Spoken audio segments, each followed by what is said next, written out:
প্রশ্ন, গুরুত্বপূর্ণ প্রশ্ন।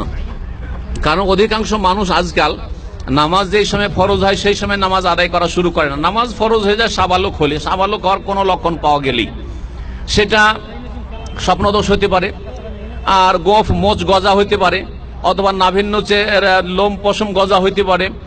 আর যদি এগুলো কিছুই না পাওয়া যায় আর 15 বছর বয়সে পৌঁছে যায়, তাহলে 15 বছরের সাথে সাথেই নামাজ ফরজ হয়ে যায় ছেলেদের ক্ষেত্রে। মেয়েদের ক্ষেত্রে এর অনেক আগে 9 বছর, 10 বছর, 11, 12 এর মধ্যেই চলে আসে, মাসিক ঋতু চলে আসে। সুতরাং মেয়েদের উপর 11, 12 বছর বয়সে বা 9 বছর বয়সে অনেক মেয়েদের মাসিক চলে আসে, তখন থেকেই নামাজ ফরজ হয়ে যায়। নামাজ ফরজ হয়েছিল আপনারাও 15 বছর বয়সে, আর 24 বছর বয়সে নামাজ শুরু করেছেন। এখন এই যে নামাজ 9-10 বছর নামাজ ছুটে গেছে, আমি কি করব, কিভাবে কাজা করব, এই হচ্ছে প্রশ্ন। দেশি ফতোয়া হচ্ছে কাজাই উমরি কাজা। দেশি ফতোয়া হচ্ছে উমরি কাজা, অর্থাৎ প্রত্যেক ফরজ নামাজের সাথে একটা করে নামাজ প্লাস করেন। জোহরের সাথে ডবল জোহর, আসর ডবল আসর, মাগরিব ডবল মাগরিব, এশা ডবল এশা, ফজর ডবল এশা। এই করতে করতে 9 বছর 10 বছর নামাজ ছুটেছে।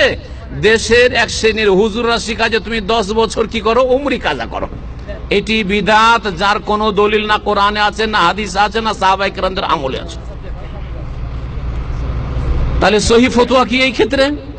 সহি ফতোয়া হচ্ছে যে যেই নামাজগুলি অতীতে ছুটে গেছে, কাবিরা গুনাহ করেছেন, বরং ইসলামের বাইরে থেকেছেন, সঠিক মতে আপনি কুফরি কাজ করেছেন, সুতরাং চরম অন্যায় কাজ করেছেন, শিরকের সমতুল্য অন্যায় করেছেন, সুতরাং আপনি খালেস অন্তর থেকে তওবা করেন। তওবা করার জন্য গুনাহ বন্ধ করতে হবে, জীবনে আর আগামীতে নামাজ না ছুটে এক ওয়াক্ত গুনাহ বন্ধ করতে হবে, অনুতপ্ত হইতে হবে, লজ্জিত হইতে হবে যে বড় অন্যায় কাজ করেছি, আমি লজ্জিত, আল্লাহর কাছে কি জবাব দেব। 3 নম্বর শর্ত হচ্ছে আগামীর জন্য দৃঢ় প্রতিজ্ঞ হইতে হবে, জীবনে আর নামাজ ছুটবে না। বন্ধ করে দেওয়ার সাথে দৃঢ় প্রতিজ্ঞ হওয়া যে জীবনে আর নামাজ ছুটবে না। তওবা করে নিলেন যে আল্লাহর জীবনে নামাজ আমার ছুটবে না। এই তওবার মাধ্যমে আল্লাহ বলছেন, ইয়া কুল ইয়া ইবাদিয়াল্লাযিনা আসরাফু আলা আনফুসিহিম লা তাকনাতু মির রাহমাতিল্লাহ ইন্নাল্লাহা ইয়াগফিরুয যুনুবা জামিআ। হে ওই সব লোকেরা, হে আমার বান্দারা, আল্লাহ বলছেন যারা আসরাফু আলা আনফুসিহিম, খুব জুলম অত্যাচার করেছো, বাড়াবাড়ি করেছো, নামাজ ছেড়েছো, শিরক করেছো, কবরে সিজদা করেছো, লা তাকনাতু মির রাহমাতিল্লাহ, এখনো বেঁচে আছো, শিরকের অবস্থায় মরে যাওনি, বেনামাজিয়ে মরে যাওনি, আল্লাহর রহমত থেকে নিরাশ হয়ে যেও না। ইন্নাল্লাহা ইয়াগফিরুয যুনুবা জামিআ, আল্লাহ সব গুনাহ মাফ করতে পারেন, যদি সমস্ত গুনাহ মাফ করবেন।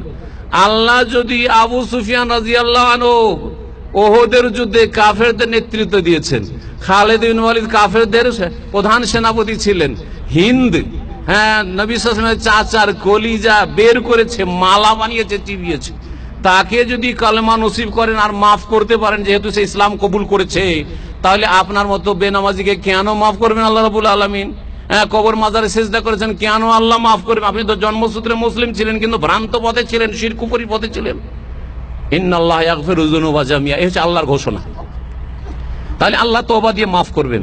এখন যে অনেক ঘাটতি হয়ে গেল, আমি তো 10 বছর লস খেলাম, এই ঘাটতি পূরণ কি করে করব? নবী করিম সাল্লাল্লাহু আলাইহি ওয়াসাল্লাম এরও সমাধান বলেছেন। কিয়ামতের দিনে প্রথম হিসাব হবে মুসলিমদের কি সম্পর্কে? নামাজের হিসাব হবে। তারপরে যখন নামাজ কমে যাবে, 10 বছরের নামাজ কম, তখন আল্লাহ বলবেন যে এই বান্দাদের দেখো হালমিন তাতাও, কোন নফল নামাজ আছে কিনা, সুন্নতের রাতেও 12 রাকাত 10 রাকাত পড়েছে কিনা, তাহাজ্জুদের নামাজ পড়েছে কিনা, সালাতুদ দুহা ইশরাকের নামাজ পড়েছে কি পড়েনি, আর বাকি নফল টফল আছে কিনা, তারাবির নামাজ আছে কিনা, সেগুলো দিয়ে কি করা হবে? ঘাটতি পূরণ করা হবে। শুধু ঘাটতি পূরণের জন্য এখন থেকে তাহাজ্জুদ ধরে নেন, সালাতুদ দুহা পড়েন, ইশরাকের নামাজ পড়েন। জি হ্যাঁ, এই নামাজগুলি দিয়ে সুন্নতের রাতেবাগুলি কখনো ছাড়িয়ে না, নিয়মিত 10 বা 12 রাকাত নামাজ পড়তেই থাকেন সারা জীবন। এগুলো দিয়ে দেখবেন 10 বছরের মধ্যে অনেক নামাজ হয়ে গেছে। 17 রাকাত দিনে ছুটেছে, তাই না? তো 12 রাকাত তো সুন্নত হয়ে গেল। তাহাজ্জুদ যদি পড়েন তাহলে ওইদিকে হয়ে গেল আপনার বেতর সহ আপনার 11 রাকাত হয়ে গেল, হলো না? যদি আপনি ইশরাকের নামাজ 2 রাকাত পড়েন, তাও 2 রাকাত বাড়লো। 4 পড়তে পারেন, 6 পড়তে পারেন, 8, 10, 12 পর্যন্ত পড়তে পারেন সালাতুদ দুহা পড়লেন, তাহলে কত নামাজ বেড়ে গেল। এই নামাজগুলি দিয়ে আপনার ফরজ নামাজের ঘাটতি ইনশাআল্লাহ পূরণ করা হবে।